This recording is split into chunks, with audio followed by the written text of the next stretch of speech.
Hello friends, welcome to my channel. तर मी आज बनवते अष्टमी स्पेशल पिंजरी।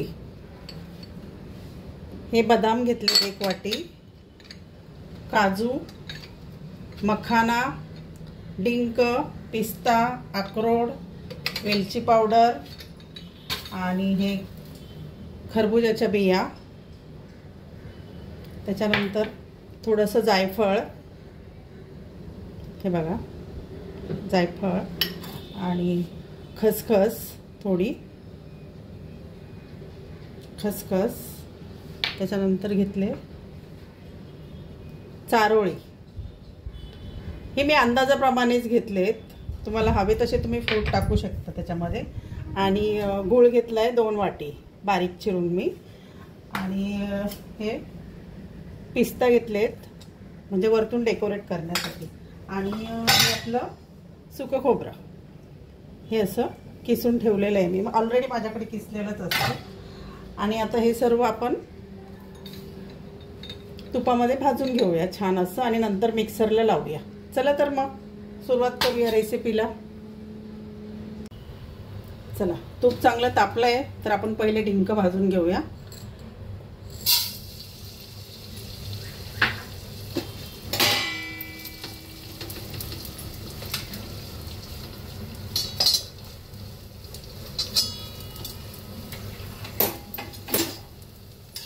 डिंक छान फुलला ना, हे बघा असा सर्व। जरा पावसामध्ये थोडा चिवटच येतो डिंक, पण बारीक डिंक आहे, छान असं फुललं आहे।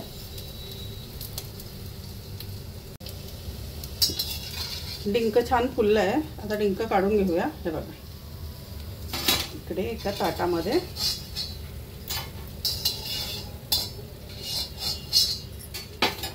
आणि थोडे थोडे साहित्य सर्व आपण आता बदाम टाकूया। सगळं वेगवेगळंच भाजून घ्या, एकत्र करू नका। आणि ड्रायफ्रुट्स भाजायला काही इतका वेळ लागत नाही, त्याला पटकन होतात। जास्त एवढे काही भाजायचे नाही, थोडासा कलर आला ना तरी बस आहे।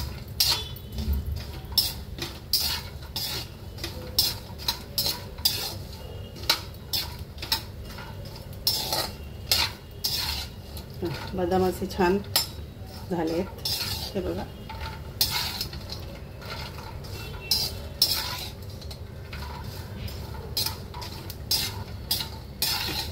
बदाम काढून घेऊया, त्याला काही वेळ लागत नाही जास्त। तर इकडे साईडला मी ताटामध्ये बदाम वगैरे काढून ठेवते बघा।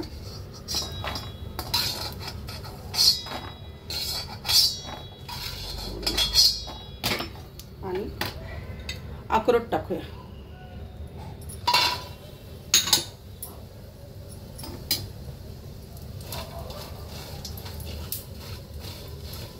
जरा हलकेसे भाजले ना, जास्त काही भाजण्याची गरज नाही त्यांना, थोडंसं फक्त तुपामध्ये थोडेसे भाजून घ्यायचे, जास्त पण नाही, पटकन होतात। ड्रायफ्रुट्स लवकर भाजल्या जातात।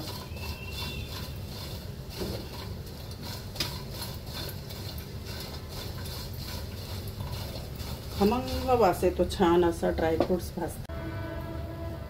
अक्रोड छान भाजलेत, आणि आता आपण त्याच तुपामध्ये काजू टाकूया।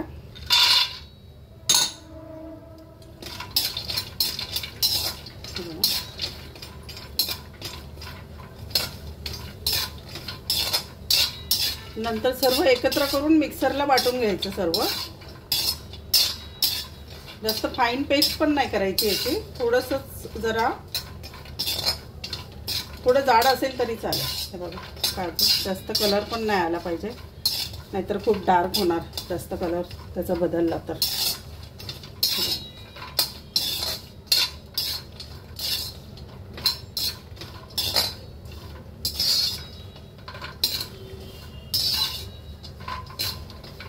छान असे झाले ते बघा।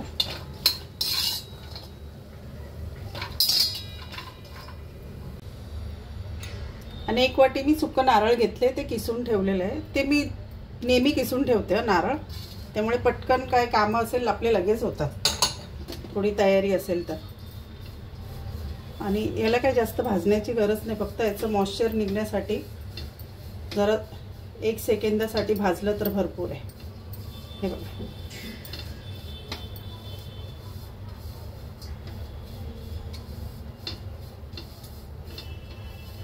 एक सेकंदमध्ये भाजून होतं पूर्ण. आधी मी त्याच्यामध्ये खसखस भाजली होती, ती बाजूला काढली आहे खसखस. तर ती आहे त्याच्यामध्ये थोडीशी, आणि त्याच्यातच मी आता नारळ टाकलं आहे, सुकं नारळ.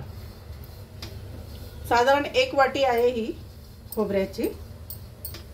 आणि बस, जास्त पण भाजण्याची गरज नाही आहे, नाहीतर करपट लागणार, जळणार नाही. तर बस एवढं झालं आहे, भरपूर आहे त्याच्यासाठी. गूळ जरा वितळून घेऊया. जास्त पाक नाही करायचं आहे. थोडंसं 2 चमचे तूप टाकते. साधारण हे मला वाटतं 4 किंवा 5 चमचे गेले असणार तुपाचे ड्रायफ्रुट्सला आणि आता गूळ भाजण्यासाठी. फक्त वितळवायचं आहे, त्याचा आपल्याला पाक वगैरे काहीच करायचा नाही आहे. तर मी या वाटीप्रमाणेच माप घेतलं आहे गुळाचं. साधारण 2 वाट्यांच्या वरती अंदाजे माझा असा जाणार सर्व गूळ.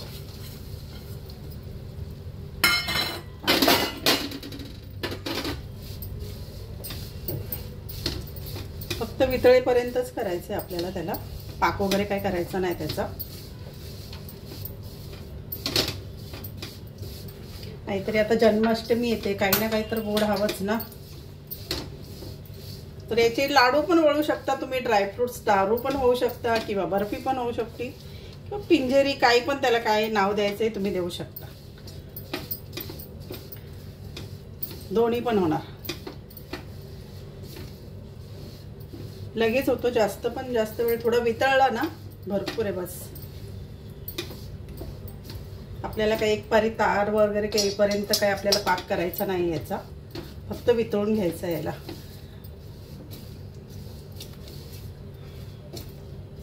साधारण याच्यातले जे गुठले आहेत त्या सर्व एकजीव झाल्या ना की भरपूर आहे.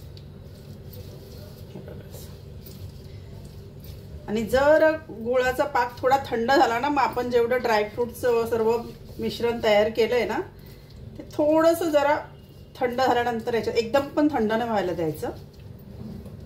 एकदम साधारण थंड, जरा रूम टेम्परेचरला पण नाही आलं पाहिजे, जरा गरमच हवं आहे हे बघा, झालं असं छान.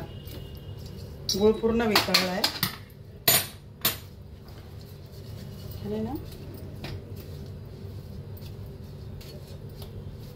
छान वितळलं. थोडंसं पाणी घालायचं त्याच्यामध्ये, म्हणजे कसं आहे ना, आपण जे बनवतोय ना लाडू किंवा त्याची बर्फी जी बनवतोय ती कडक नाही होणार. थोडंसं पाणी घालायचं. 2 चमचे साधारण मी छोटे पाणी टाकले त्याच्यामध्ये, आणि गॅस बंद करते.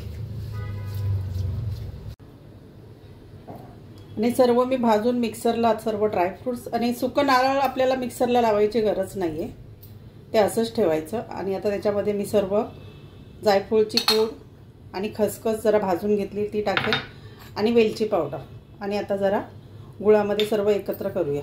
चला, मी सर्व आता गॅस बंद केला, तो आता परत जरा चालू केला थोड्या वेळासाठी, आणि सर्व मिश्रण याच्यामध्ये टाकूया जे आपण केलं होतं ना. याच्यामध्ये मी जायफळ वगैरे पावडर सर्व टाकलं आहे, वेलची पावडर आणि खसखस.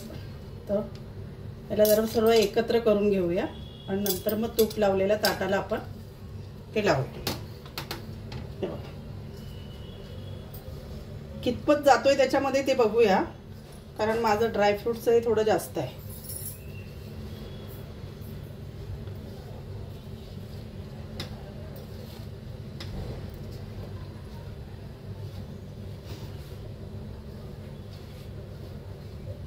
बघूया केवढं जातोय ते. सर्व एकत्र तर छान झालं एकजीव. हे बघा,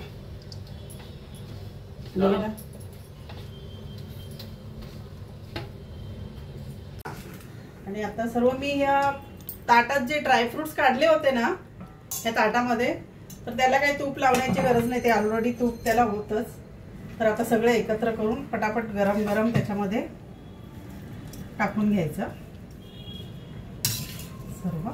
हे बघा किती छान कलर आलाय बघा. याचे लाडू पण वळले ड्रायफ्रुट्सचे, तर छान होता, कारण याच्यामध्ये मखाना आहे ऑलरेडी.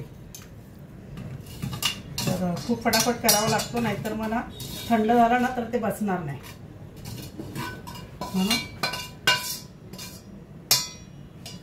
पटपट पटपट करते ते आपण.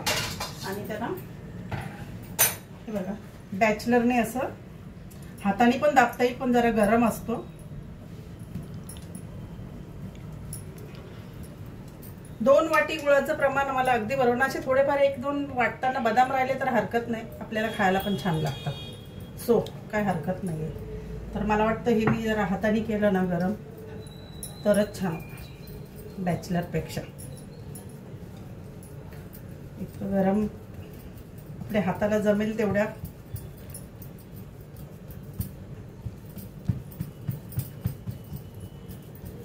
हे बघा असं सर्व एकजीव केलंय, ताटामध्ये पसरवलंय आणि आपण त्याच्यावरती डेकोरेशनसाठी पिस्ता टाकूया. त्याच्यामध्ये ऑलरेडी भरपूर ड्रायफ्रुट्स आहेत, पण थोडेसे सजावटीला छान वाटतात थोडे टाकले तर असे. आणि हे बॅचलरनी त्याला दाबूया छान असे. आणि जरा 10 मिनिटं थंड झाला ना तेव्हा जरा चाकूनी त्याला चिरा देऊन वड्या पाडा आणि नंतर 1 तासानंतर त्याच्या वड्या काढायच्या. सेट झाल्यावर थोडंसं सेट व्हायला त्याला कमीत कमी 1 तास तरी हवा आहे. किती छान कलर आला बघा. त्याच्यामध्ये सर्व आहे, खसखस आहे, खोबरं आहे, सर्व ड्रायफ्रुट्स आहे, मखाना आहे. तर जन्माष्टमीसाठी तर खूपच छान आहे ही डिश. तर मी याला काय नाव द्यायचं तुम्हीच सांगा, काय नाव द्यायचं ते. आणि कृष्ण तर भगवान एकदम खुश होणार. सगळे पिंजेरी याच्यामध्ये बोलतात याला, माहित नाही काय. हे बघा छान होतं. याला मी थोड्या वेळी जर असे काप देते आणि 1 तासासाठी याला सेट करायला ठेवते.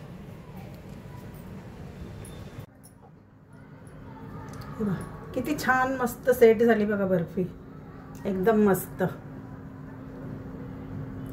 छान अशी. काढून दाखवते एक.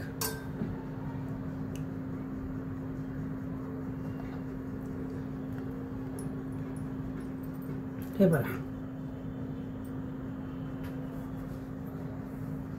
छान अशी मस्त झाली आहे जन्माष्टमी स्पेशल.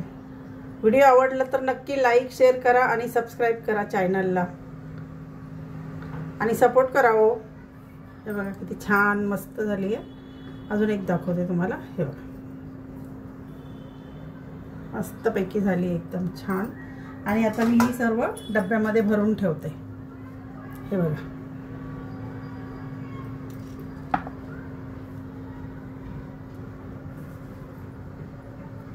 मस्त अशी छान झाली आहे.